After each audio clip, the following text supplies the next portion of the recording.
Um, Dobrodošli svi na C6 Friday COVID-19 edition. Ovo je naš prvi takav virtualni C6 Friday i trudimo se u novim okolnostima nekako i dalje dovršiti, to jest nastaviti normalno funkcioniranje. Ovo je naš današnji program. Naš novi predsjednik Davor Runje će predstaviti novi upravni odbor. Potom ćemo imati panel raspravu o utjecaju pandemije, te će Misl Malenica zatvoriti naš današnji program predstavljanja digitalnog asistenta Andrije. Ovo je naša trenutna članska struktura. Imamo kao i uvijek najviše pravnih osoba, ukupno 263, dok su fizičke osobe 21. I kontinuirano rastemo kao i do sada. Ovo je kratak pregled naših aktivnosti u ovoj godini. Nadamo se da ćemo uspjeti se i uživo naći. C6 Friday ćemo organizirati virtualno sve dok neće biti moguće naći se uživo. Networking evente ćemo, nadamo se, na jesen organizirati kada će biti ponovno moguća okupljanja. Isto vrijedi i za radionice i edukacije. Također, ako imate neki prijedlog, slobodno nam se javite vezano uz teme webinara koje planiramo organizirati. Novi upravni odbor će nastaviti zastupati interese članova prema nadležnim tijelima. Također smo nastavili 4. godinu za redom suradnju sa Večernjim listom na prilogu Smart. Ovdje nam se također možete javiti ako želite predstaviti neki uspjeh svoje tvrtke ili ako imate bilo kakvu temu koju želite obraditi. Sudjelovanje je besplatno, tako da pozivamo sve članove da nam se jave.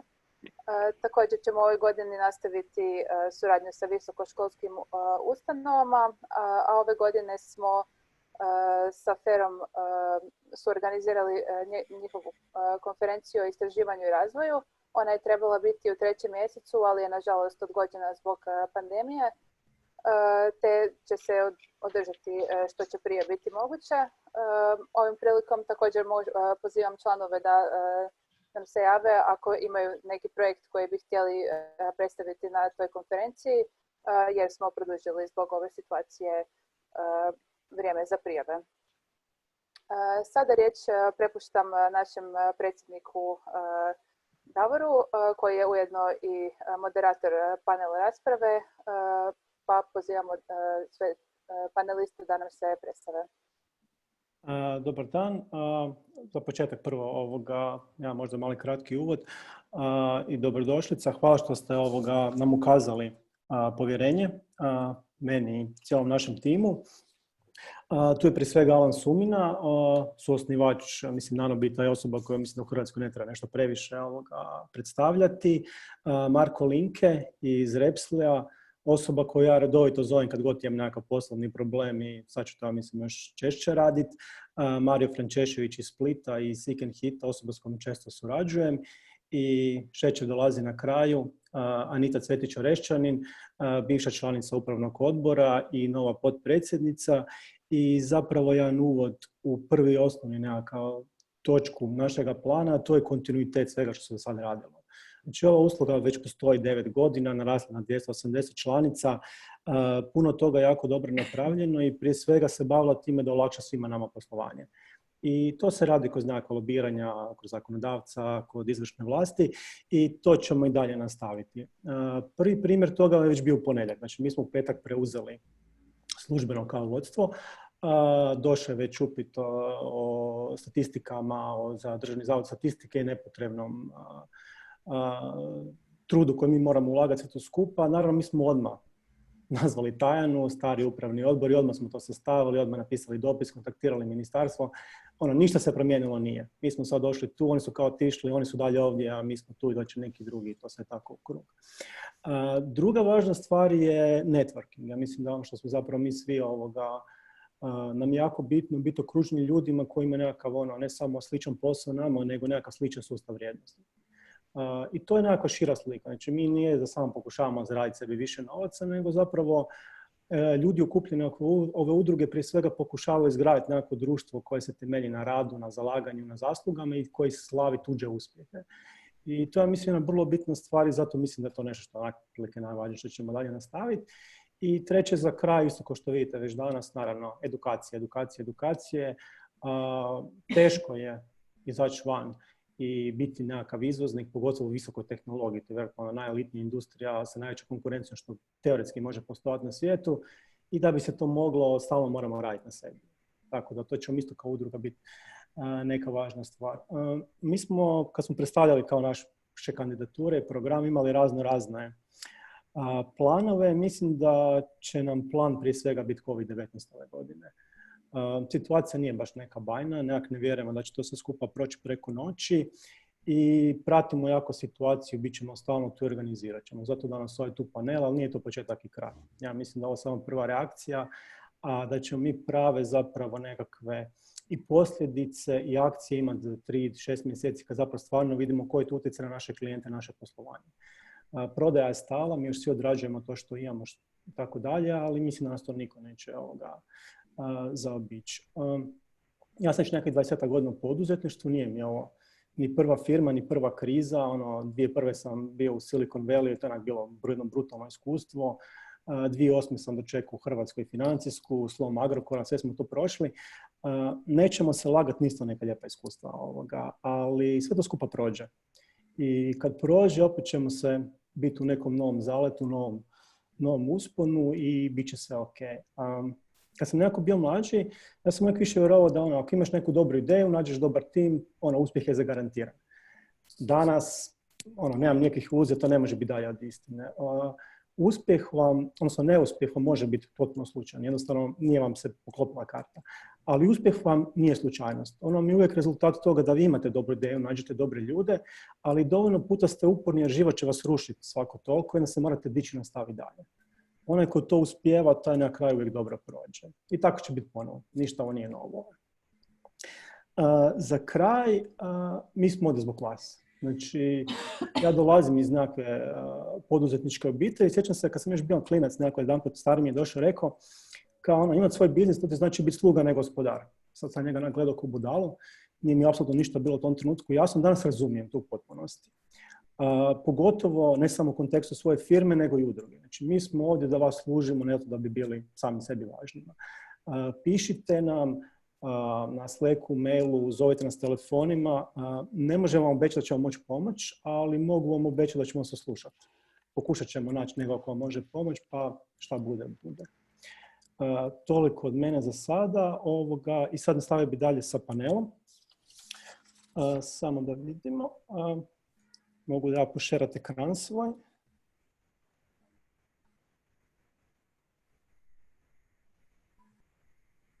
Aha.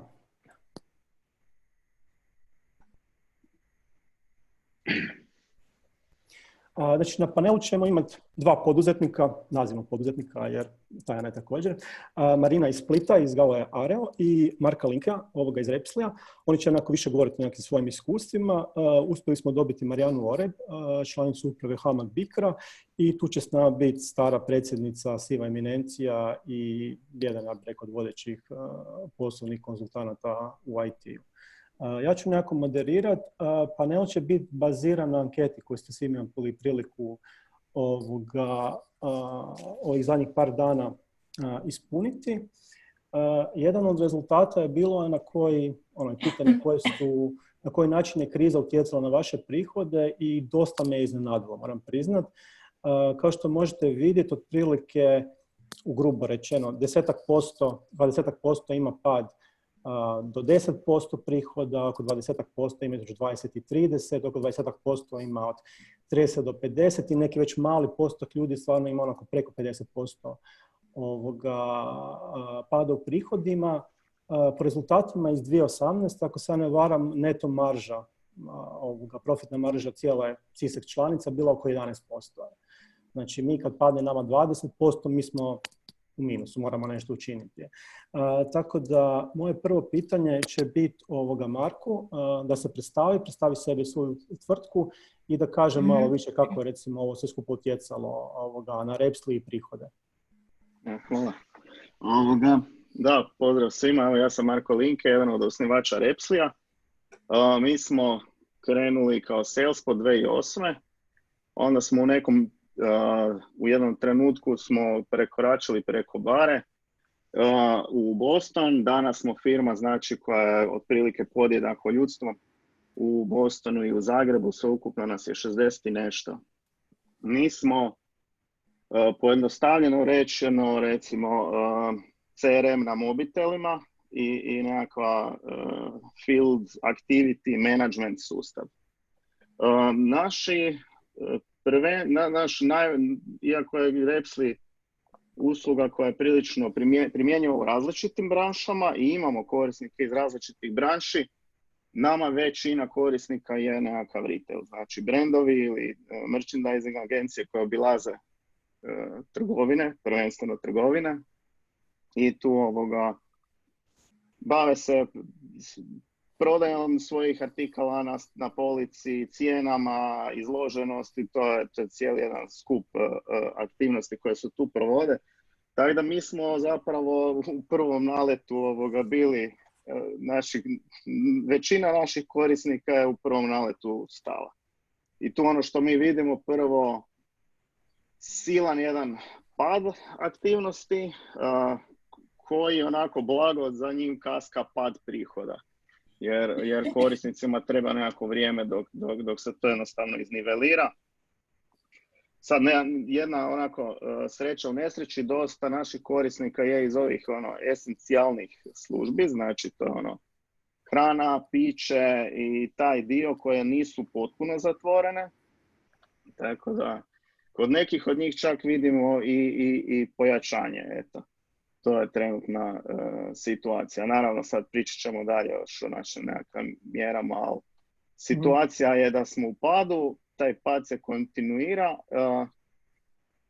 Imamo neke naznake što se tiče našega i sad kako idu ove nekakve ublažavanja mjera, a mi znači imamo korisnika u 80 zemalja svijeta, pa nek se to kod nas broji kako to je po različitim zemljama. Vidimo da počinje stagnirati opadanje broja aktivnosti, broja aktivnih usera. Ne? Tako da nadajmo se da će stvar stati. Da smo dotakli dno, nadaš se? Pa, sumnjam da jesmo, ali da. Krivolju koji COVID, čovječe. Znaš što, svi smo eksperti postali sad za sljedećih 2 tjedna je ključno. Dobro, hvala Marko. Marino, isto pitanje da predstaviš ukratko sebe i tvoju tvrtku i kako je se skupa ovo rezultiralo na prihode i općenito poslovanje. Pozdrav svima, ja sam Marino Tudor iz Splita, firma se zove Galiot Aero, Galiot po onoj Galiotovoj pesmi od Nazora. U početku smo lutali, vjerojatno kao i svi, dosta smo dugo na tržištu, ali u zadnjih 7-8 godina smo skoro isključivo fokusirani, osim jednog izleta u jedan za nas veliki projekt po narudžbi, na jedan proizvod ili jedno rješenje koje se zove Safety Management System, i to uglavnom u avijaciji. To je bila jedna prava niša, izmišljena, u kojoj je nama bila izvrsna. Prvo, lijepo je biti fokusiran samo na jedan proizvod i samo to raditi. Tad možeš potpuno ući u to i biti nekako zadovoljan da si to pokrio. Drugo, taj safety management system u avijaciji je zanimljiva jedna stvar, zato što je, ako igdje postoji nešto što je do kraja regulirano i nešto što je do kraja propisano, onda je taj safety management system u avijaciji. S jedne strane je to zahtjevno, jer taj safety management system ima tri nivoa. Prvi je onaj koji većina firmi zna, a to je da budeš takozvani preskriptiv nivo, da budeš usklađen sa regulativom. To dokazuješ formalno putem audita ili findinga. Drugi nivo je malo već zafrkaniji jer moraš imati nešto se zove performance-based approach, šta je to kao naizgled lako, ali prilično nezgodno radi toga što ti u avijaciji ne gledaš samo stvari koje se dogodile, nego i koje se mogle dogoditi. A druga stvar, onda je tu i problem što ne gledaš samo šta se dogodilo loše, nego šta se dogodilo i dobro. Tako da je taj performance-based approach vrlo zanimljiv. I treći nivo je takozvani risk-based approach, u kojem ti imaš procjenu rizika i management rizika na nekakve čak i vizualne metodologije i neke male matematičke modele koji nešto analiziraju. Znači, bili smo u jednoj izvrsnoj situaciji, vrlo komfortno, i naši su kupci u pravilu svi, znači aviokompanije, aerodromi, to je globalna potražnja, postoji globalna potražnja za tim, svi to moraju imati. Lijepo je kod ugovaranja, zato što kad ugovaraš, onda možeš reći sve vam nudim u skladu s tom i tom regulativom, a sve ostalo su dodatni poslovi. Tako da je to fantastična jedna situacija. S druge strane je problematična jer kako dolazi nova regulativa, moraš sve novo učiti i novo to. I potrebno je veliko taj domain knowledge, osim IT-a koji je kao neophodan, potreban je jedan veliki domain knowledge da ti možeš razgovarati s ljudima i da oni u tebe imaju povjerenja. Ono moment ako oni u tebe nemaju povjerenja, to je gotovo. Ti ne možeš tamo više pristupiti, jer mi uvijek izbjegavamo razgovarati sa IT-em kod naše prodaje i suradnje.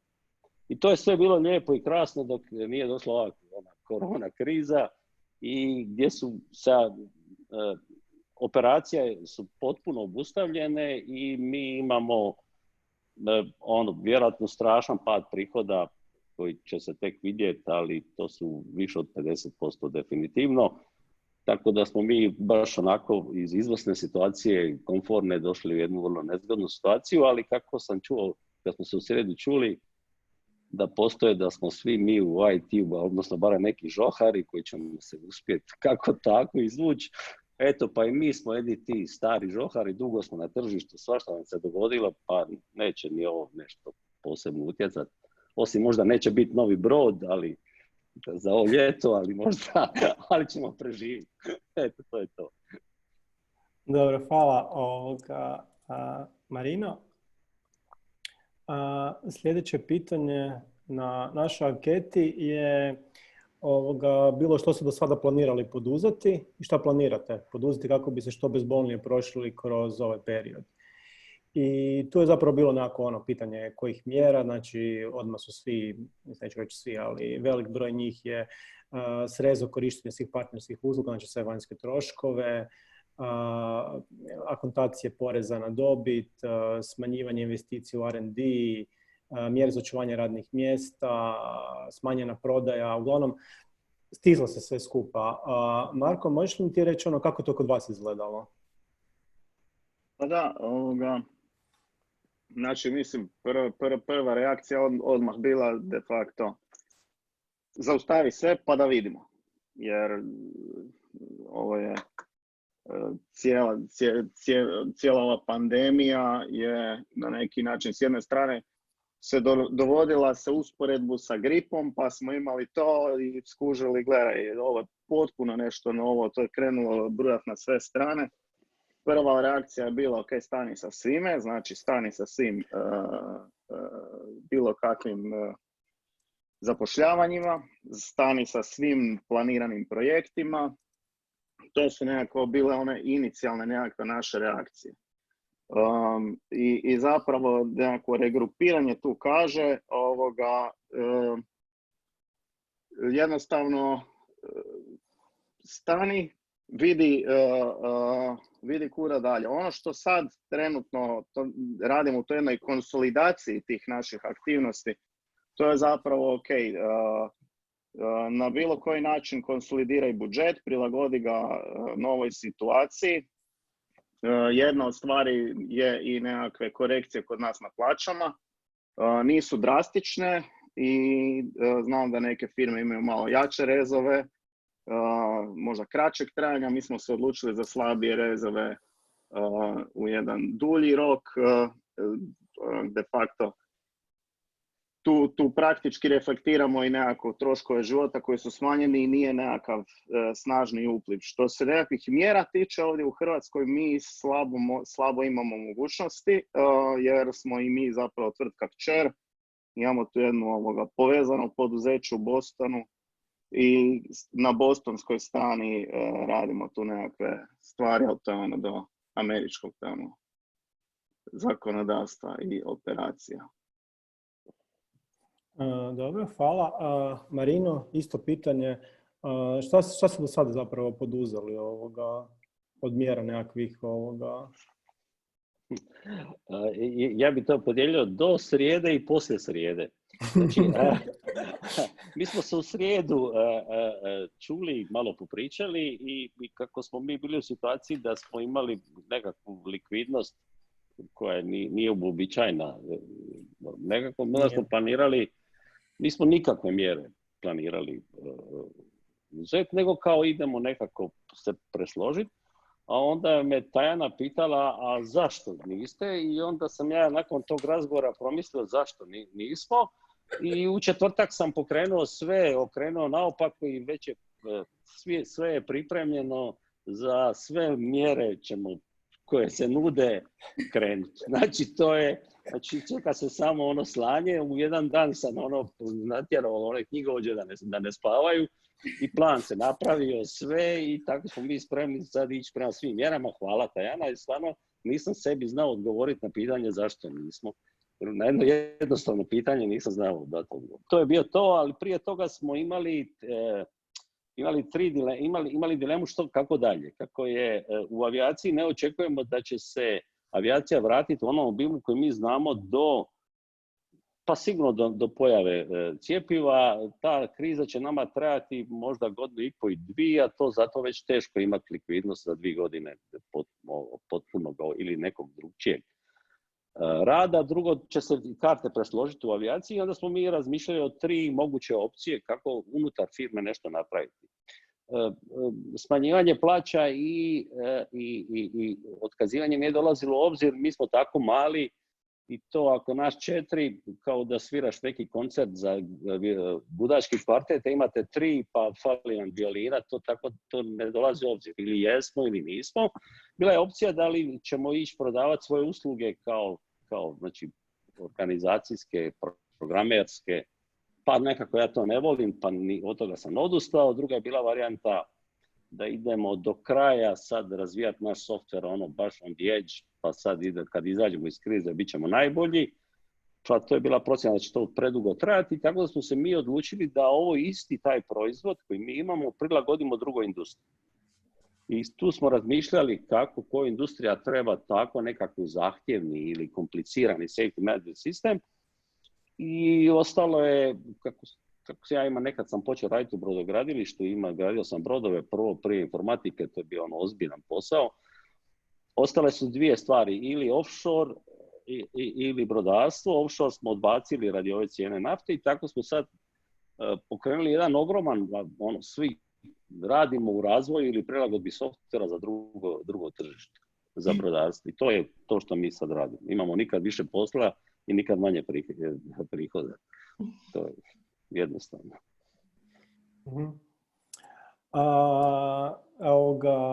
Gospođo Marijana, pitanje nastavno na ova 2, šta je uopće na raspolaganju od strane HAMAG BICRA kojeg vi predstavljate, koje uopće mjere su trenutno na raspolaganju u ovakvim problemima?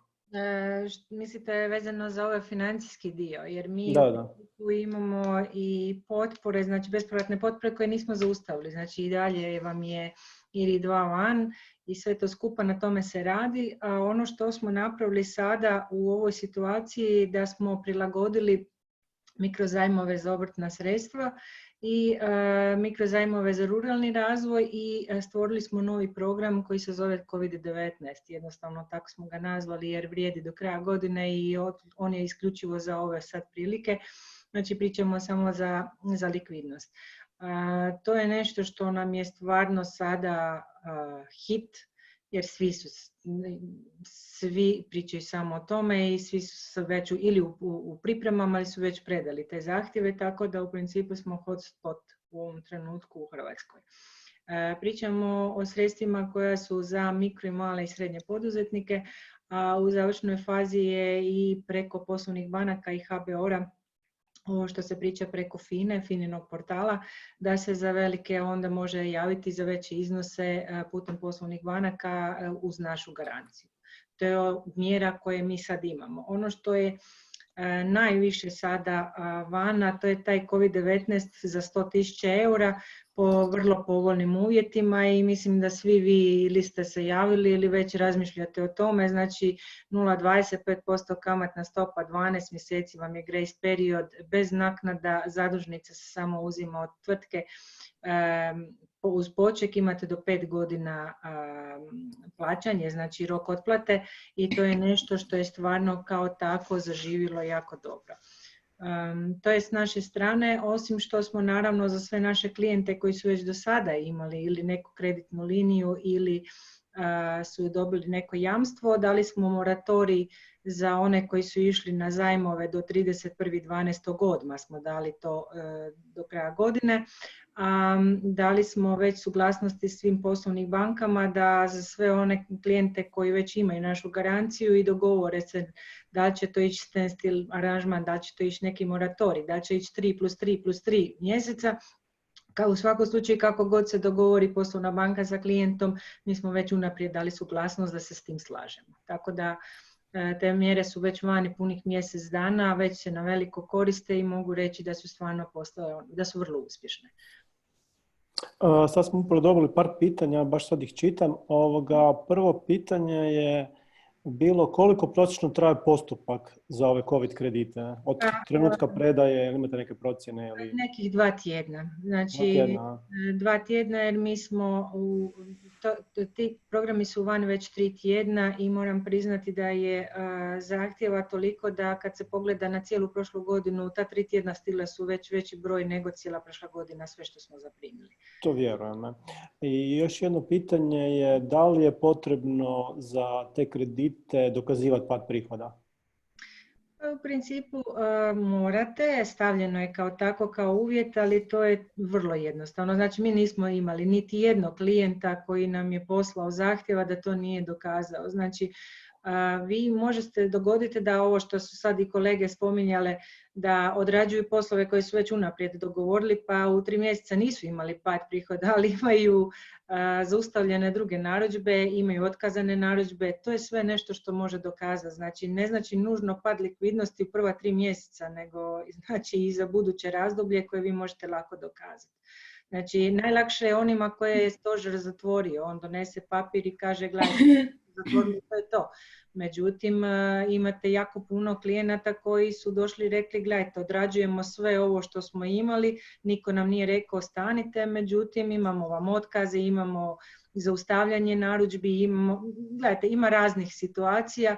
U svakom slučaju kažem vam, apsolutno nijedan klijent nije radi toga bio u problemima da nam ne može to dokazati da smo ga morali odbiti.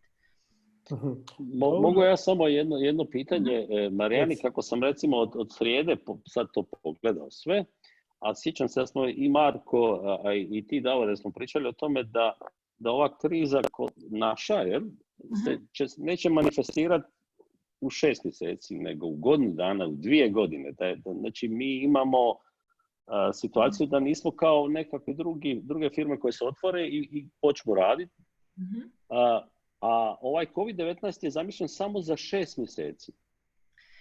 COVID je zamišljen da vi možete uzeti samo za troškove u narednih 6 mjeseci. Međutim, vlada vam je već u samom startu rekla da je to mjera s kojom idu sada, jer nitko ne može predvidjeti šta će se dogoditi. Što znači da ćemo vidjeti u 9. mjesecu kakva je situacija i ako se sve primiri, super. Međutim, ukoliko ne, onda ćemo sjest ponovo svi pa ćemo razmišljati šta dalje. Naravno, svi mi pričamo da dok se ne nađe sami lijek, da do tada nećemo mirno spavati, međutim, nitko od nas ne može sad procijeniti kako će to izgledati sutra, a kamoli do kraja godine. Tako da ovo je sada što imamo, mi smo zato išli s moratorijem, do kraja godine smo procjenjivali da ne može se to vratiti tek tako preko noći, međutim, sa ovom mjerom je išla i sama Europska unija, znači nije to nešto što je samo kod nas, nego to ćete vi u svakoj zemlji dobiti. Kad ih pitate svoje kolege, svi će vam reći otprilike istu situaciju. A sad šta će biti kasnije, nadam se da nećemo se o tome pričati. Ok, hvala. Aha, evo dobro smo još dva pitanja samo stižu. Jedno je, radi li se o de minimis mjeri?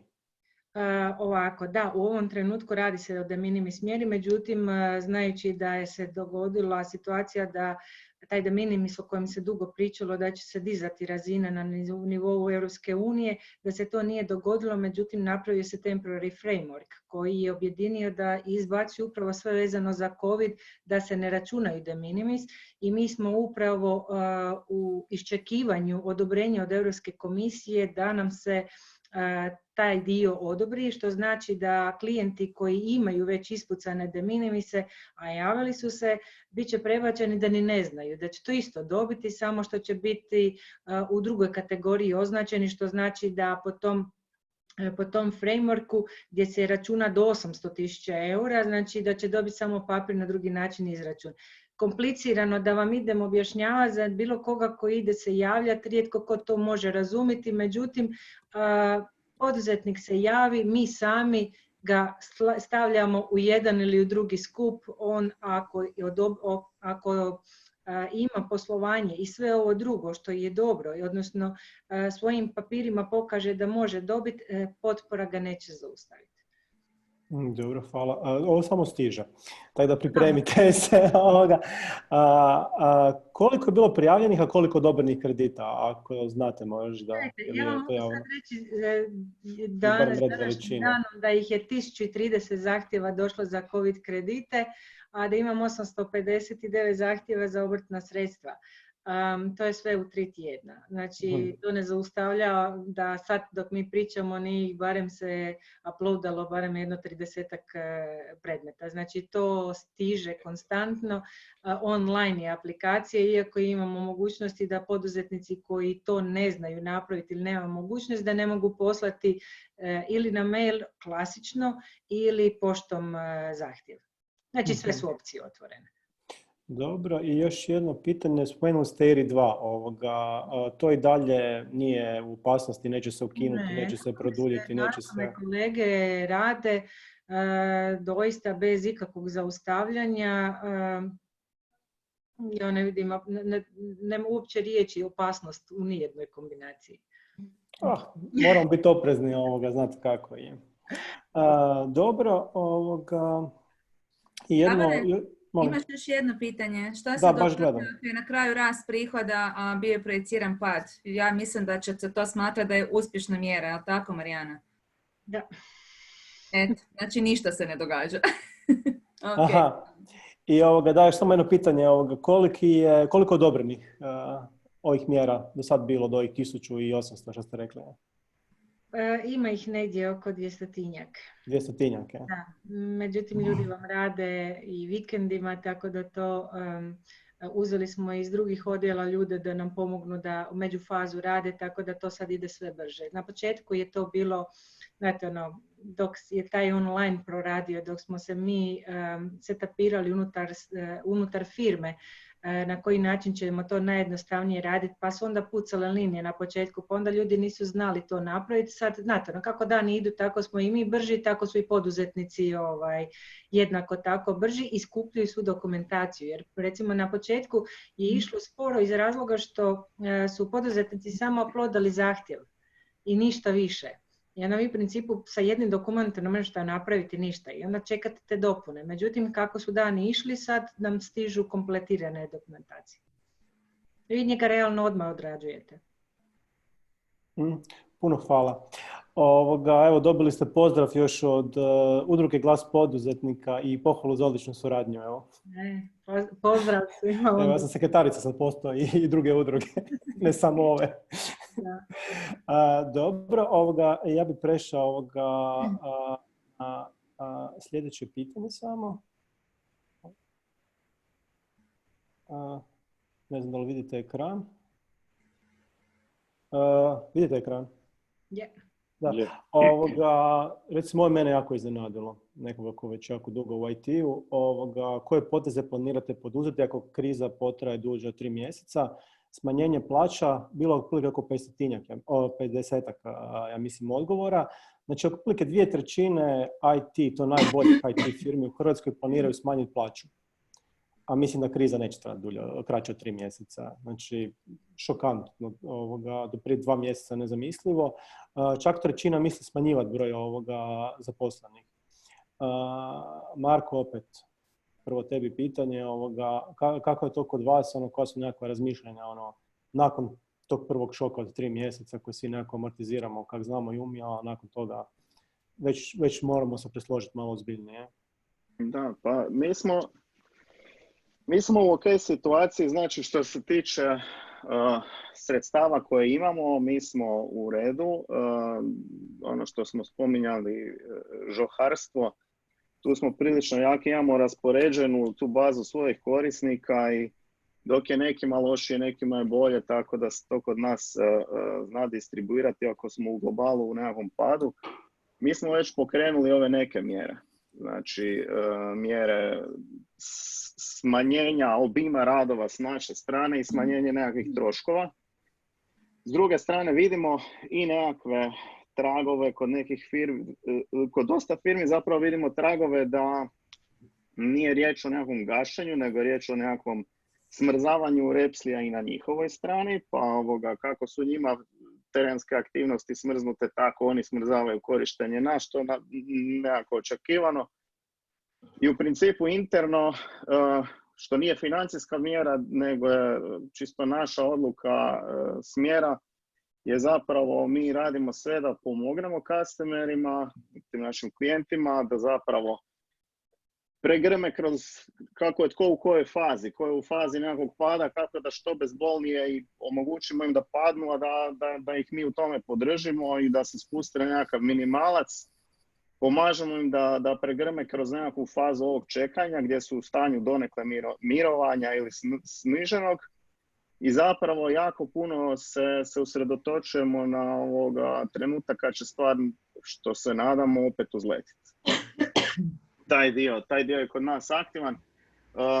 Za nekakve ovako financijske, što je bilo u kontekstu, dosadašnjem kontekstu govoreće, već sam rekao zapravo, mi smo tu nekakve mjere poduzeli i one će trajati dulje od 3 mjeseca, a bit će nam dovoljne da potraju tipa do kraja godine, a nakon toga onda to će biti zaista kataklizmičan problem ako ćemo nakon toga potezati daljnje poteze.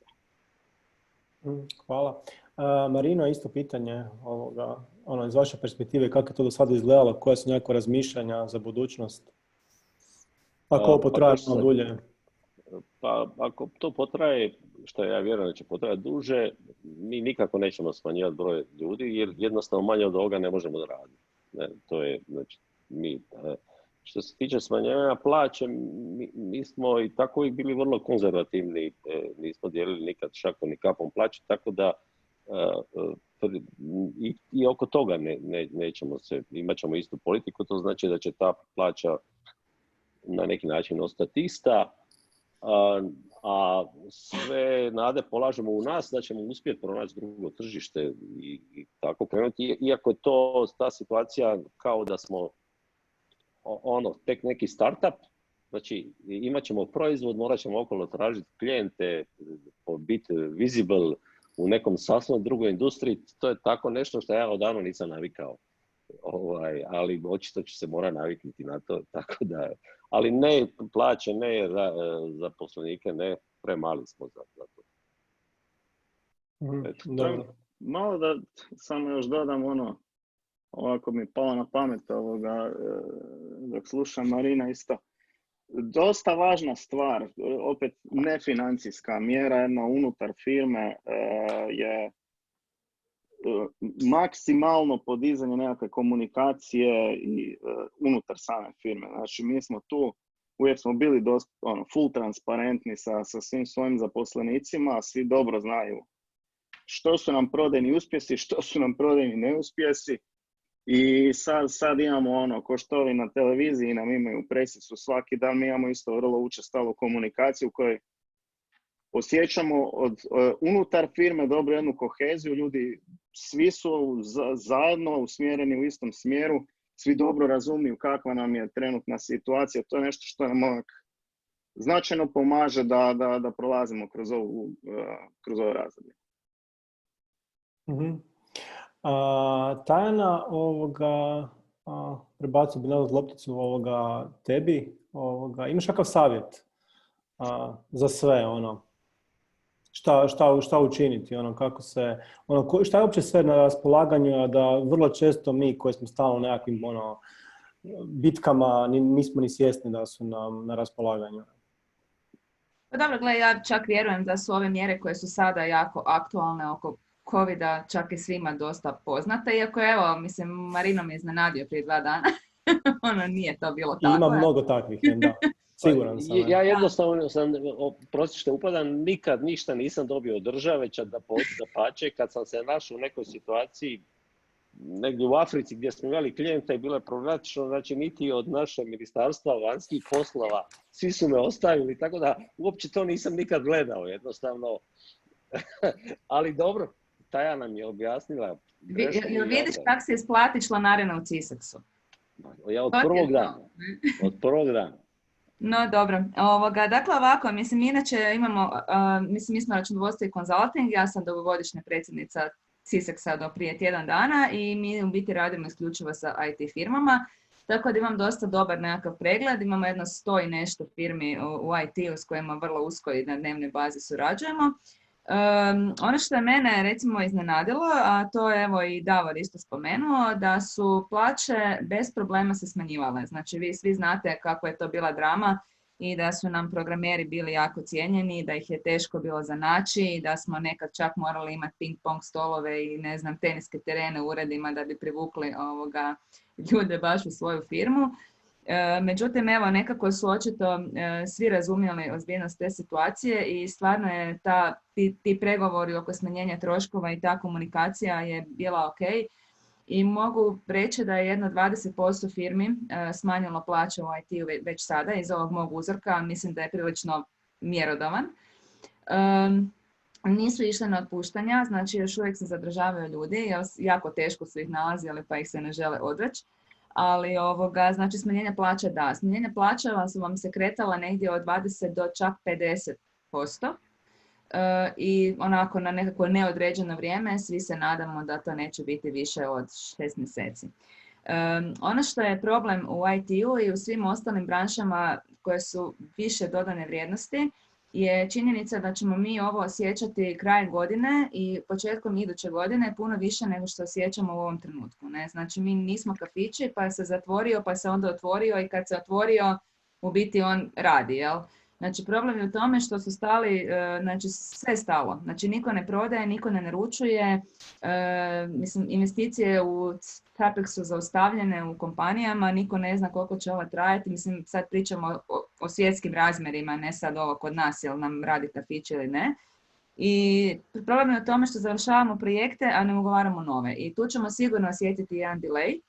I upravo iz tog razloga, ja evo, mislim svima kažem, imali smo Marijana malo jednu dilemu do nedavno jer imali ste jednu napomenu, fusnotu u ovome kreditu da oni koji nisu imali pad u prvom kvartalu, nisu zatvoreni odlukom stožera, ne mogu aplicirati kao samo na projekciji budućih razdoblja. I to smo valjda nešto krivo shvatili, dobili smo tumačenje od HAMAG BICRA preko HUP-a, pa sad znamo da možemo, ne? I mogu vam reći, ljudi moji, da od kad znamo da možemo, a to je od ovog ponedjeljka, da evo ja trenutno pišem jedno 10-ak tih zahtjeva, valjda. I reći ću vam da mislim da to trebate raditi. Evo mislim da je gospođa Oreb istu poruku poslala u principu, jer su to stvarno povoljna sredstva, nije zahtjevna prijava, ne morate založiti lijevi desni bubreg za to i jedan je dovoljan. Bi stvarno trebali. Ne? Isto tako HZZ mjere, znači za HZZ mjere vjerovatno svi znate, sad se još možete aplicirati za plaće za 4. i 5. mjesec. Tu dokazujete pad pad prihoda unaprijed, ako ga niste imali unazad, mora biti barem 20% u odnosu na isti mjesec prethodne godine. Ja bi sad samo iskoristila priliku, znači mi smo kao CISEX tražili i pisali ministru Horvatu, međutim, nažalost nije bilo valjda, ne znam, razumijevanja ili novaca. Naime, rekli smo da mislimo da bi se za te mjere trebali kriteriji malo podebljati, jer vi ne možete uspoređivati firmu koja danas ima 50 zaposlenika, u 4. mjesecu prošle godine imala 30 i onda uspoređivati prihod mjesec za mjesec u prethodnoj godini, ne? Nego prihod prethodnih mjeseca ove godine. Mislim, kod tih koje su rasle brojem zaposlenika. Znači, u IT-u ima jako puno takve firme. Vi znate da ste vi zapošljavali stopama, čini mi se, 15% u prošle godini. Ne? To se nastavili u 2019. I, nažalost, većina IT firmi sad neće moći dobiti poreznu odgodu, zato što ako ju dobijete, jer sad kažete majke mi imat ću manje prihode, porezna uprava će ipak onda traži da platite, jer će vidjeti koliko su vam bili i obračunati kamate ako ti prihodi neće toliko pasti. Znači, to je malo problem što se gleda samo u odnosu na prethodnu godinu, pa evo Marijana, malo zlouporabljujem vašu prisutnost ovdje. Da, evo, zamolim još jednom, ako imate nečije uho malo više i bliže nego ja, da možda to nije loša tema za razmisliti o dopuni tih kriterija za one koji imaju rast broja zaposlenih, jel? U odnosu na isti mjesec prethodne godine. Mislim, meni to nekak ima smisla. Mi imamo stvarno firme koje su rasle 200% sa 30 na 100 ljudi u zadnjih 12 mjeseci. Mislim, stvarno ne mogu uspoređivati, jel? Naravno. Taj prihod mjesec za mjesec u prethodne godini. Što se tiče HZZ-a, samo bi još nešto htjela reći, jer možda i među vama ima oni koji nisu možda shvatili, kao naš kolega ovdje koji se prosvjetlio u srijedu. Znači, vi ne morate ljudima dati minimalne plaće. Vi možete ljudima dati plaće koje oni imaju. Samo vam, znači, HZZ refundira 4.000 kuna za svakoga i refundira vam 1.825 kuna za doprinose na tu plaću. Jel, to vam je de facto bruto 1 od 5.000 kuna. Znači, vi ne morate staviti ljude na minimalac. Vi možete njima isplaćivati da pače, bilo bi super ako možete i lijepo, da i dalje imaju plaće koje imaju. Ako smijem samo, i ovaj COVID dopušta da vi možete svu tu razliku u biti platiti iz tog kredita. Tako da to je... Znači možete kombinirati. Ne treba ni lijevi ni desni bubreg, treba vam samo zadužnica od tvrtke, čak niti vaša osobna ne treba. Eto vidiš, to je to. Uglavnom, evo, ja mislim da to treba koristiti što se tiče tih COVID mjera. Što se tiče poreznih odgoda, to mislim da je isto mudro, znači de facto koristite isti prijavni tekst kao za HZZ mjeru, iste dokaze gdje vam kupci pišu, šalju mailove da odgađaju, odustaju, da ne mogu sada, da će, ne znam, nastaviti na jesen ili nešto slično. I to stvarno nije loše, zbog toga što vam daju tu odgodu, a svi vi koji imate prihode manje od 7,5 milijuna kuna u prošloj godini, ako vam pad mjesec za mjesec, usporedivo 2020-2019, ako bude veći od 50%, onda će vam se svi ti porezi i doprinosi u principu trajno otpisati. Ne? Za one firme koje imaju prihode veće od 7,5 milijuna kuna, a pad prihoda veći od 50%, znači za njih će se otpisivati u postotku u kojem je pao prihod. Tako da mislim, ne vidim razloga zašto to ne biste prijavili, nemate šta izgubiti, to vam klasično inače računovodstva rade, to obično ja mislim da kolege ništa niti ne naplaćuju, tako da, dobro, ne krediti, nego HZZ i porezne odgode, tako da mislim da sad treba čuvati likvidnost. Čak vam i za COVID, toliko je malo broj dokumentacije da u principu čak ni ljudima ne naplaćuju niti to. Ako je, to je toliko sitno da to se nema... Ma je, znam, da, baš je sitno, da.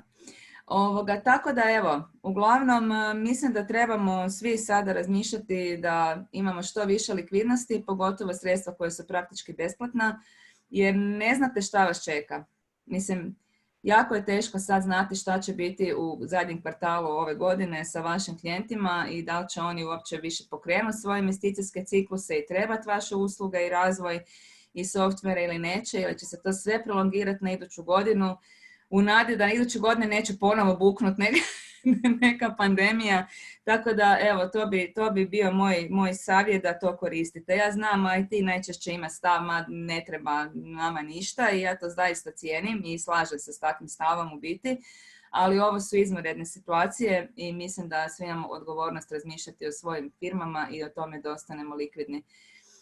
Ja ćemo tako spasiti i što se spasi da u gospodarstvu općenito. I ono što bi ja htjela reći, ima među vama i oni koji sada imaju manje posla, a zadržali ste ljude, sad radite razvoj novih proizvoda, ono što nikad ne stižete.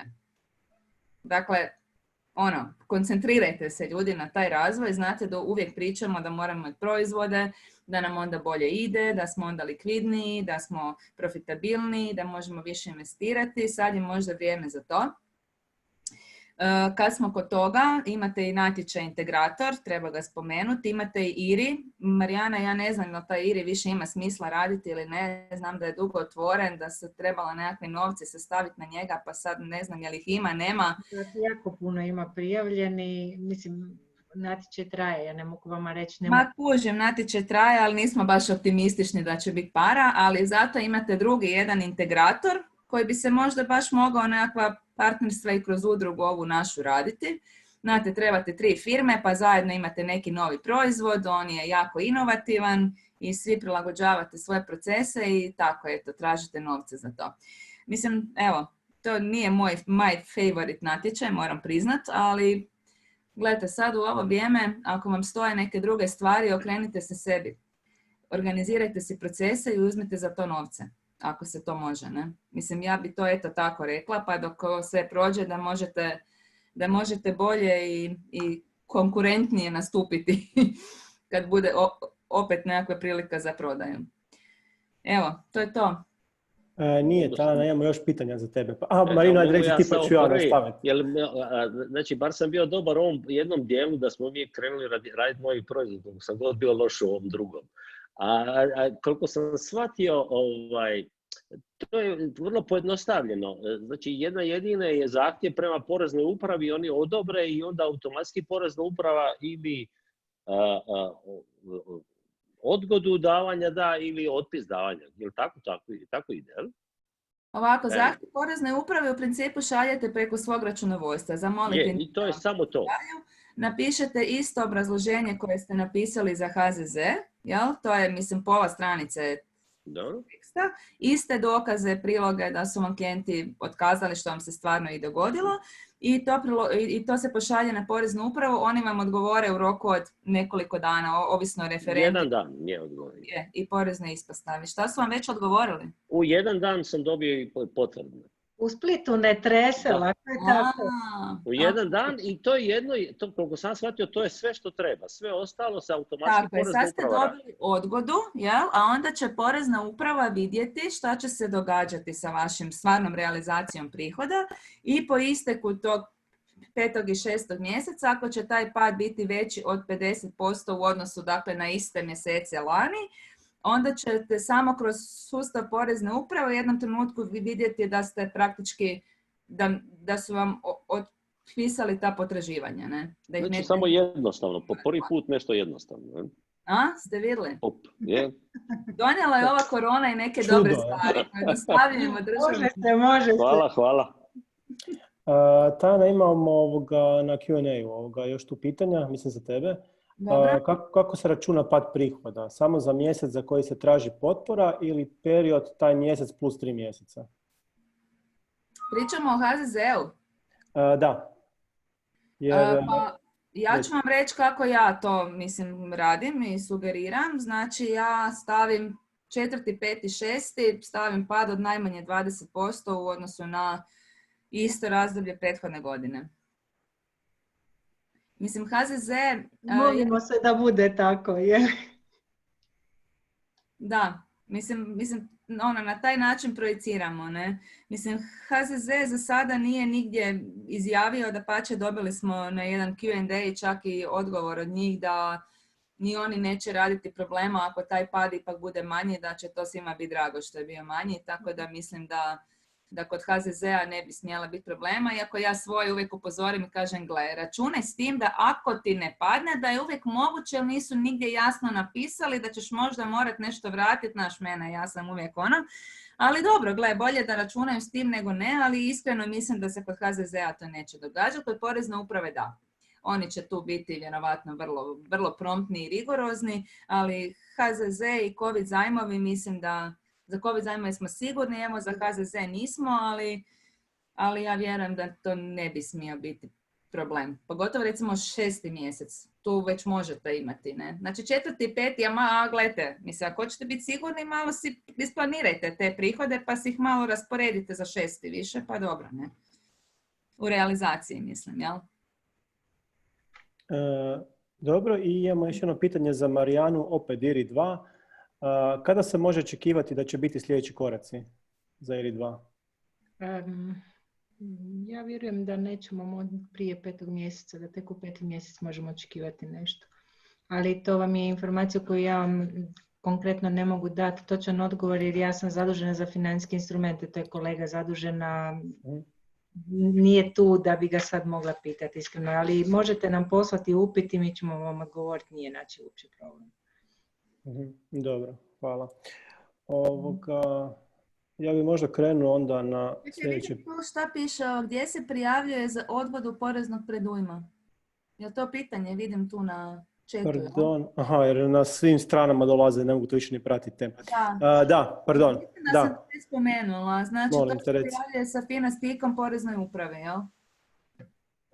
I postoji njihov obrazac zahtjeva u sustavu je porezna i sve.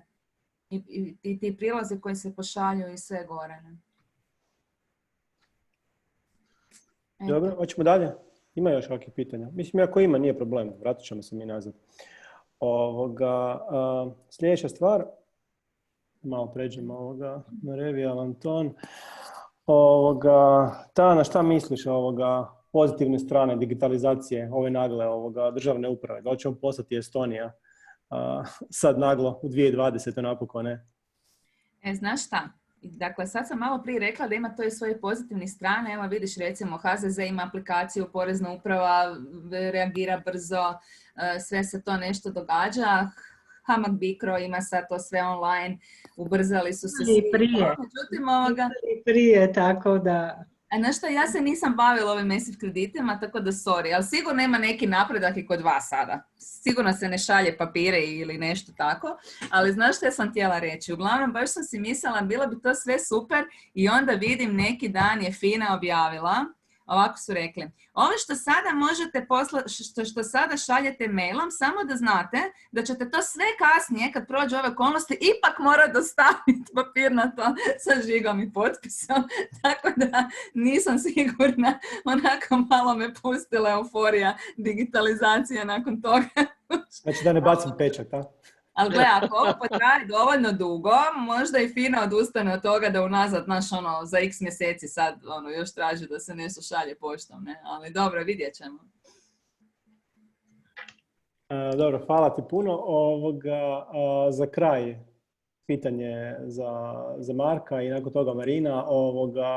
Sve će to proći, svi smo mi žohari. Kako to Marko obično voli reći. Šta je sljedeće? Kako prepoznat koji je taj trenutak kad opet treba se zaletiti i krenuti opet ulagati, rast, prodavati, hodati? Kako to kod vas funkcionira? Pa da, ja mogu samo reći kako je to kod nas. Znači, mi imamo dosta prodajnih, dosta svakojakih aktivnosti, imamo dosta i klijenata razasutih u različitim zemljama, negdje gdje je već totalni lockdown, negdje gdje je totalno sve ok. Gledamo to kao sigurno podjednako važnu stvar, zapravo i važniju, jer kad ovo sve prođe, znaš, ne želimo izaći iz ovoga sa preživjeli smo. Ono što mi želimo s time izaći je izaći kao snažnija, bolja, moćnija, na svaki način poboljšana firma sa svim benefitima koji od toga idu. Ne? I zapravo to radimo u punoj vjeri da će to tako i biti. Ono što vidimo kod nekih customera, već i tragove baš zapravo toga. Ne? Tako da nama jedna od, de facto smo svoje inicijative grupirali u te 3 skupine, ajmo reći, preživljavanje tijekom pada i čuvanje nosa, zatim nekakvi maintenance i grebanje po dnu koje pomaže da dočekamo taj trenutak uzleta. I nakon toga, pa ja bih rekao, gotovo najveći fokus nam je na onome trenutak uzleta, da bude što jači, što lakši, što bolji, da tu što više svojim customerima omogućimo da se vrate. Mislim da je to ključan dio priče, ako znaš ko će ti customeri biti, ili bar imaš sadašnju jasnu nekakvu predodžbu što će to biti i kako će to izgledati. Tako je kod nas situacija. Ekstremno bitno je, znači, fokusirati se da ovo sve što sada grnjamo je zapravo put prema tom trenutku izlaska u kojem moramo izaći puno snažnije. Tako da recimo nama nekakvi nismo zatvorili pipe, nego smo pustili da curkaju. I curka na onim mjestima gdje se pripremamo baš za izlazak, gdje onako se otvaraju vrata i izlazi cijela vojska van. Ne? Nema predaja. Ne. Nema. Marino, isto pitanje.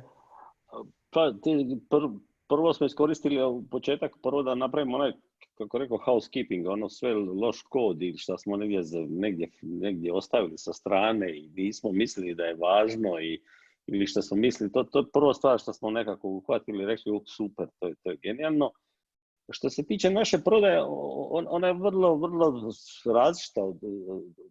Znači, naša prodaja se svodi na način da odemo na 2 svjetske konferencije koje se baš samo o tom temi drže konferenciju, tu nešto izlažemo i to je taj neki visibility i ljudi nešto šetaju, pitaju i onda se za 6 mjeseci te nazovu i kažu mi nešto mislimo po tome raditi, tako da mi tu klasičnu prodaju pa skoro i nemamo. Znači ljudi, to je ovako specifičan način, specifičan i software i specifična ta aktivnost. A kad bi mi izašli iz ove krize sa još jednim proizvodom, za istim proizvodom puta 2 za drugu industriju, onda ne bi bili u stanju nas 4 više to raditi. To jednostavno, to ne znam je li to dobro. Teoretski da, ali ako bi izašli sa još jednim proizvodom, to je bilo fantastično. Da. Imaš i R&D potporu za to? Da ne platiš porez na dobit kad već ideš u razvoj. Pa kad sam ja počeo ovo sve raditi, onda sam se uvijek sam se samo skoncentrirao na prihode, nikad na rashode. Znači uvijek sam razmišljao da više mogu zaraditi nego uštediti i sve to mi je, taj nekakvi potpore, to mi je sve uzimalo previše mog kreativnog vremena da sam sve to odbacio. Tako to je bilo, ne mislim da je ispravno, samo govorim da sam i sad isto više u ideji kako taj software prebaciti, jer znači ja znam i jednu i drugu regulativu i cijela mi je glava u tome šta je ovdje loše, šta nije čitan, tako da sve ovo za drugo nemam vremena. Naravno, pa to ti je ključno, ovo je samo nice to have usput kad već postoji. Marino, neko će te nazvat poslije ovoga. Da ti objasni još par stvari. Ja bih sad zaključio panel. Stvarno svima vam puno hvala. Pogotovo gospođi Marijani koja je došla i puno toga nam je razjasnila. Standardno je postavio Tajane koja nije nigdje pobjegla, ne damo je nigdje. I naravno puno pozdrav suborcima iz rovova, Marku i Marinu. Sve znamo, držimo se, bit će to sve ok. Sljedeća točka nam je Mislav Maslenica iz Mindsmitha koji će nam prezentirati Andriju AI, pa Mislave, preuzmi je. Nadam se da me čujete. Davore, hvala što si me preimenovao. Znači, obično sam u Kaliforniji Malencija, ali Maslenica je jedno klasično hrvatsko, kako se zove, preimenovanje. Oprosti, ne znam šta mi je stvarno. Dobri smo si, znamo se. Trema. Ok, ajde ja ću vam malo ispričati ono oko Andrije, znači koja je ideja, kako je došlo do toga. Teško je ispričati nešto o Andriji bez da se vratim, znači da vam ispričam nešto o sebi. Znači ja imam 16 godina iskustva u umjetnoj inteligenciji koje je započelo na institutu Ruđer Bošković. I prije tih 16 godina ja sam radio nekakve algoritme koji su pomagali u odlučivanju liječnicima za pacijente koji boluju od zatajenja srca. I u mojoj glavi tada je bilo, sustav vrijednosti se svodio na to, ako možeš ispričati svojim kolegama da ti znaš nešto o čemu možeš pričati samo sa 3 osobe na svijetu, jer te nitko drugi ne razumije koliko si pametan, to znači da si uspio. I to su bili nekakvi projekti koji smo radili na Ruđeru, tad su bili prvi FP6 projekti i onda je to bilo tako financirano i tako dalje. Ono što sam tad naučio kao jedno veliko razočaranje kao jedan mladi znanstvenik, je da mi smo uložili jako puno truda, to nikad nitko nije koristio. I onda je cijelo vrijeme ostalo jedno pitanje zašto to nikad nije koristio, ako je na tome radilo, 80 ljudi iz 14 zemalja i mi smo svi bili beskonačno pametni, potrošili smo nevjerojatno puno novaca i tako dalje. I onda smo otkrili jednu stvar, a ta jedna stvar je da se zapravo liječnici ne osjećaju da trebaju pomoć od umjetne inteligencije, nikakvog algoritma, jer oni na neki način već zapravo u svojoj glavi mogu izračunati što treba i taj im, kako se zove, algoritam samo stvara na neki način dodatan posao koji im ne treba. Onda jedna sljedeća slika je, znači prije 3 godine u Berlinu smo radili jedan sustav za dijagnostiku koji i dan danas znači dijagnosticira određene bolesti na 12 milijuna ljudi diljem svijeta. I ono što je bilo tada velika promjena je umjesto da smo išli prema liječnicima koji nisu imali vremena za takvu interakciju, mi smo išli prema krajnjim korisnicima. I pokazalo se da ono što se promijenilo u međuvremenu je da je u svijetu u kojem postoje smartfoni i postoje ljudi koji imaju jako puno vremena, koji su doma i zabrinuti ne znaju šta će sa sobom, oni imaju dovoljno vremena da klikaju po tom mobitelu i ako im ti možeš nekim dovoljno jednostavnim jezikom objasniti što se njima događa i što bi sljedeće trebali napraviti, onda to ima nekakvog efekta i to ljudi koriste. Međutim, sljedeća velika lekcija istoga je bila da dok god ti nisi na neki način integriran u sustav, znači ne možeš tu osobu direktno poslati liječniku, ne možeš naručiti nekakvu pretragu, ne možeš se spojiti na nekakav medical chart ili tako dalje, zapravo je vrlo limitirana količina vrijednosti koju ti možeš kreirati.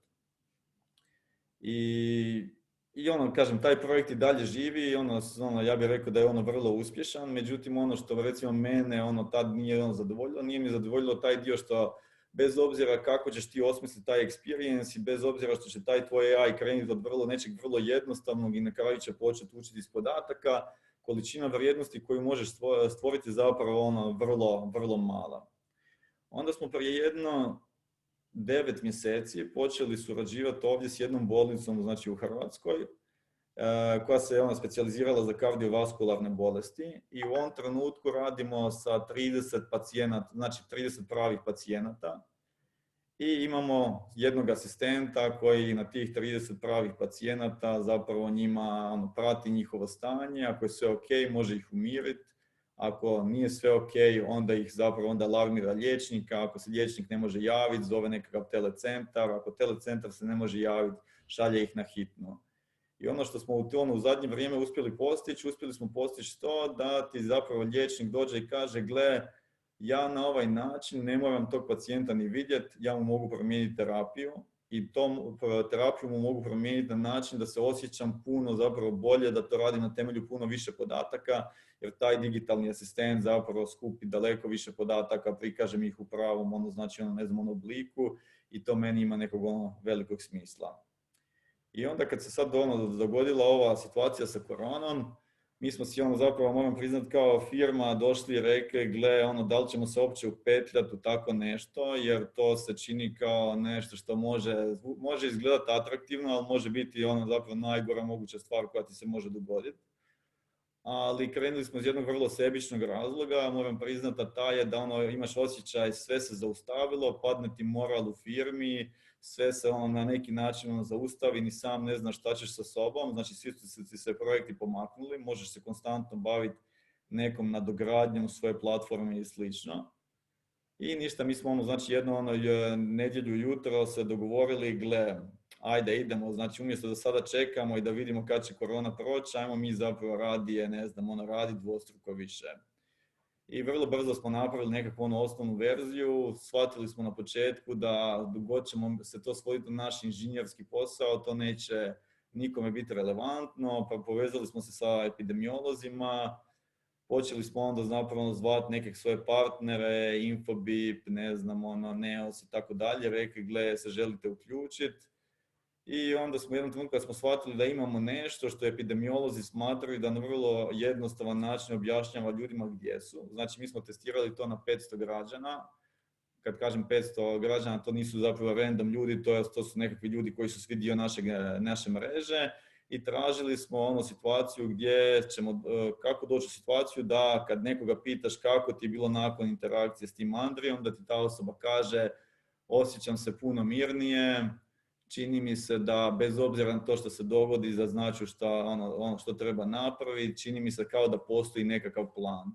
Znači nije nikakva ideja bila ajmo raditi sad nekakva čuda za koje nemamo podatke, ajmo pokušati napraviti nešto što neće moći biti gotovo u 2 tjedna ili koliko već, nego ajmo se pokušati svest na to da samo jednim vrlo jednostavnim jezikom osobi možemo objasniti gle, situacija nije jednostavna, ali nismo izgubljeni. I onda smo se javili zapravo, poslali smo na N mjesta zapravo u vladi, različitim ministarstvima upite. Uspjeli smo doći, do profesorice Markotić, koja kad je pogledala to što radimo, ona rekla, gle, to meni ima jako puno smisla. Pitanje koliko ćemo toga uspjeti napraviti za vrijeme ove korone, ali imam osjećaj da kad sve to završi, ja vidim u nekim drugim područjima, jako puno primjena. Onda smo se zapravo pitali, ok, gle, imamo na neki način podršku struke, možemo li dobiti i podršku politike. Onda u jednom trenutku sam ja zapravo napisao jedan email na ured premijera. Rekao sam, gledajte, postoje 4 tvrtke koje su napravile to i to, struka na čelu s ovima i ovima je to odobrila kao nešto što bi kreiralo vrijednost. Mi vam to stavljamo na raspolaganje bez ikakve naknade. To bez ikakve naknade, moram priznati da ja u tom trenutku zapravo nisam razumio koliko je to komplicirano. To je onako postala jedna od najvećih noćnih mora, šta to zapravo znači dati nekome software uslugu bez naknade. To se ispostavilo da, jedna velika lekcija, moram priznati da sad razumijem zašto se to samo tako ne prima donacija u obliku softvera, pogotovo jer taj softver može nanijeti neko zlo, ne treba ga neko održavati, to sve traje neko vrijeme, tako da je onda na kraju su oni tražili, gle, ako nam vi kažete da ćete 6 mjeseci držati tu uslugu na životu, da će svi troškovi biti na vama bez obzira kakvi su, što ide ili tako dalje, onda bi se moglo nešto tu dogoditi. Onda smo mi stali, rekli smo pa gle, ok, čini se da i onako nećemo imati šta pametnije raditi sljedećih 6 mjeseci, ajde barem da nešto naučimo, kako se zove u međuvremenu. I onda smo, išli, krenuli u taj nekakav proces ugovaranja i svega ostaloga. Moram priznati, ja imam dosta nekog iskustva kako se proizvodi lončaju, u Silicijskoj dolini i nekako sam mislio, gle, mi ćemo to uspjeti na neki takav način i ovdje napraviti, znači podići neke standarde. Neke stvari smo uspjeli napraviti, znači s ove strane kako kreirati nekakav lik koji ljudima može biti razumljiv, kako kreirati nekakvu tu početnu priču i stvoriti nekakav entuzijazam. Međutim, moram priznati da ovaj nekakav sljedeći dio nakon toga da je onako pomalo izvano, znači neke moje poduzetničke kontrole ili onoga načina koji bi mi to htjeli napraviti. Ne bi tu rekao da je tu nečija krivnja, rekao bi da je to više znači neiskustvo kod nas, jednostavno u Hrvatskoj oko toga, pogotovo kažem kad surađuješ sa vladom da shvatiš da nije ni njima lako, da oni zapravo su izloženi nekom jednom onako drugačijoj, medijskoj pozornosti, da ima jako puno dobre volje, međutim ima jako malo je zapravo nekog kvalitetnog dijaloga. I meni je ta zapravo cijela suradnja onda bila ideja, gle, ajmo nešto napraviti, čisto da da pokušamo stvoriti neku ideju dijaloga, da se, kako se zove, upoznamo, ne znam, s tim ljudima, da počnemo, na nekakav način okupljati sve te neke priče, da su svi na nekom jednom mjestu i da se međusobno na neki način upoznaju.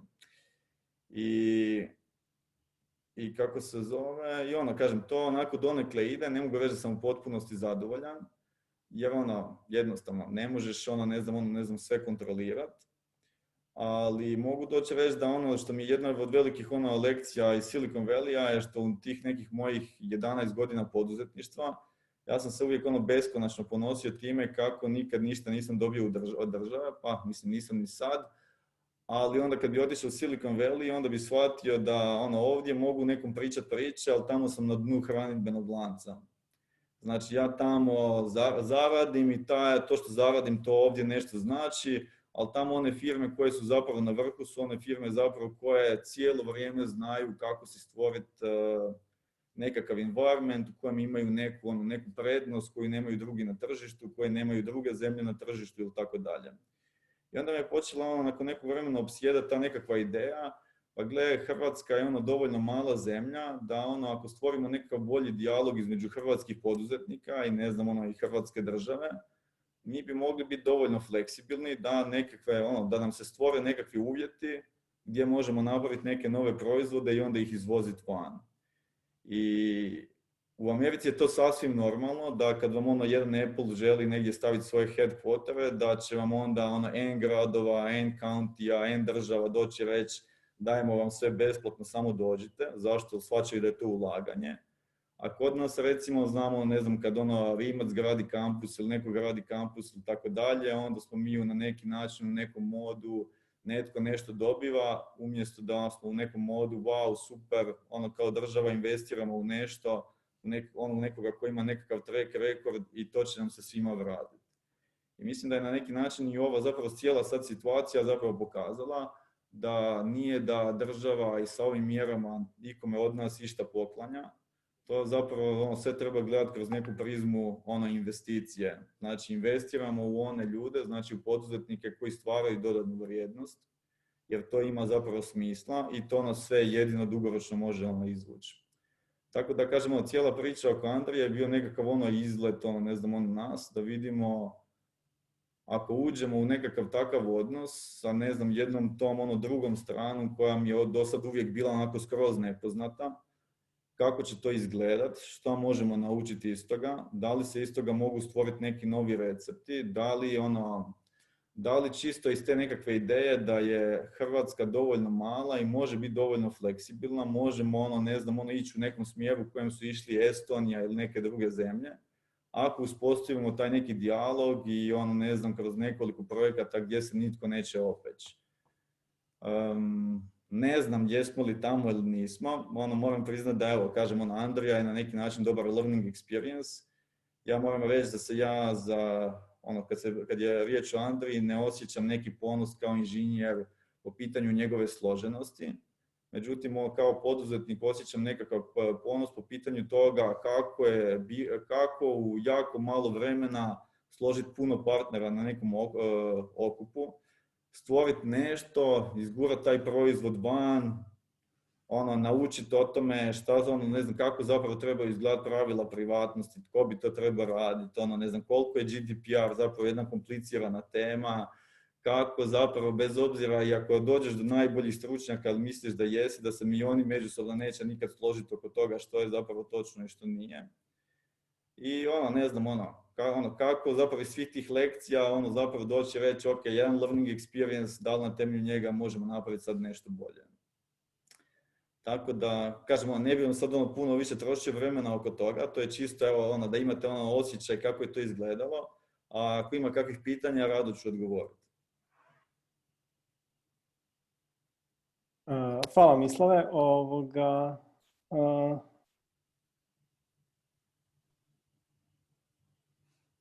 Pitanja, osim komentara Dražena, da su mediji krivi za sve. Čekaj, ajde, daj da odgovorim na taj komentar. Dražene, ne mislim da su mediji krivi. Ja obično kažem svim mojim našim partnerima, mislim da smo mi poduzetnici ovdje jednostavno nismo naučili kako komunicirati ni sa državom, ni sa medijima. I ti tu imaš nekoliko strana i te se strane drže svaka za sebe. I ja obično dođem i kažem, gle, da, nije krivnja nikad na drugom, krivnja je, ne znam, na meni, jer ako ja izazovem krivu reakciju, jednostavno trebam promijeniti svoj algoritam da bi došao u neku bolju situaciju.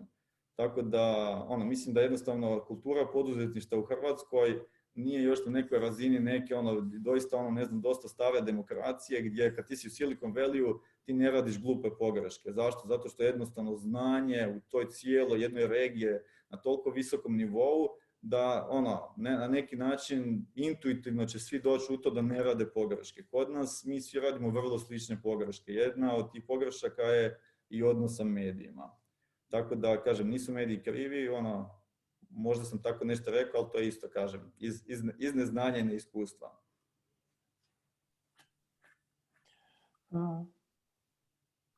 Evo, Ivan, šta ćemo napraviti da promijenimo kulturu poduzetništva? Ajmo, ja bih predložio da to odgovorimo pa da zaključimo za danas. Pa dobro, kažem, ono što mislim da bi promijenili kulturu poduzetništva, prvo trebamo kao poduzetnici puno jače stati jedni iza drugih. Ono što u Hrvatskoj zapravo nedostaju su zapravo jake pozitivne priče poduzetničke. I mi ovdje imamo dosta izražen taj nekakav kompleks manje vrijednosti, u smislu ne vjerujemo sami da možemo napraviti nešto dobro i onda smo si prečesto, znači prestrogi suci. A kad odete, znači, i van i budete i u Londonu, i u Berlinu, ne znam, i u San Francisku, i u New Yorku, i ne odete u Kinu, onda shvatite da puno gluplji proizvodi i puno nesposobniji ljudi od vas zapravo grade carstva. Zato što svi shvaćaju da čisto tek ako izgradiš jaku industriju, onda zapravo i ti imaš šansu zapravo uspjeti. I onda i meni zapravo tu je nekakva ideja zapravo da mi svi zajedno, kažem, baš je bilo užitak slušati ovaj panel danas, gdje zapravo čuješ od kolega, ne znam, i poduzetnika i od nekakvih eksperata, čuješ nekakve savjete i čuješ, imaš osjećaj te potpore. Mislim da tek kad stvorimo jednu kulturu da nismo, ne znam, zavidni jedni prema drugima, da shvatimo da smo toliko mali i izvozimo svi van i da nam je cijeli svijet tržište, da kad se budemo puno bolje, znači, na neki način podržavali i budemo puno bolje radili neki marketing, PR jedni za druge, onda ćemo imati puno veću šansu. Jer nije da nam nedostaje kvalitete, nedostaje nam jednostavno toga kako to upakirati, kako brendirati zemlju, kako stvoriti to da uspijevamo zato što smo iz Hrvatske, a ne usprkos tome što smo iz Hrvatske. Nadam se da to bio dobar odgovor. Hvala Mislave. Ovo je sve za danas. Ovo je prvi online CISEX Friday. Nažalost nema hamburgera i piva. Niko nesretniji od mene. Nadam se da ćemo se uskoro svi vidjeti i u stvarnom svijetu. Ako ne, vidjet ćemo se ponovo online, a meni se nekako čini da je zapravo dosta bio dobar eksperiment i da bi zapravo trebali streamati i naše buduće okupljanje, čak i kad se uspijemo naći na hamburgerima i pivima, jer zanimljive su teme, zanimljivi su sadržaji, a nije uvijek tako lako ni doći negdje fizički. Puno hvala još svima, još jednom, pogotovo Marku, Marinu, Mislavu, Tajani i mislim da je Marijana otišla. Jako puno korisnih informacija, meni je bilo jako zanimljivo i kao što kažem, puno vam hvala i nadam se da se vidimo uskoro ponovo.